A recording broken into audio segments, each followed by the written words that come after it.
People come to me with an issue or problems, I'm looking at, well, how does that show up physically somewhere in your body? How does it show up mentally? Maybe it's a belief of some sort that you have that you're not even aware of, like what I was saying before about you might have a core limiting belief around, I'm not good enough.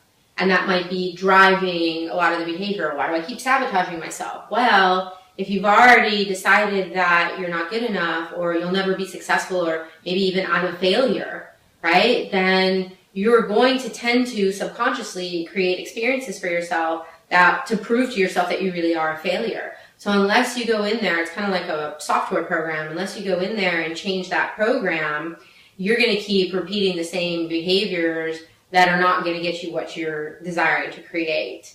So you've got the physical, you've got the mental, you've got emotional, there's lots of ways in which when we go through painful stuff, we don't always let go of those emotions. And if you're like a stuffer, if you tend to repress your emotions, then where do you think it goes? It tends to go somewhere in the body. So there's a lot of repressed emotion that's held in the body that doesn't always get addressed by traditional talk therapy methods.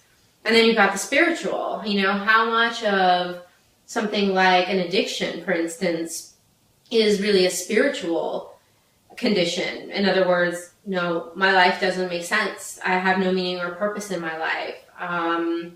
Why am I here? Those kinds of questions are sort of the void, the emptiness that people can feel sometimes inside, and they're using food or drugs or something, to try to fill that emptiness inside.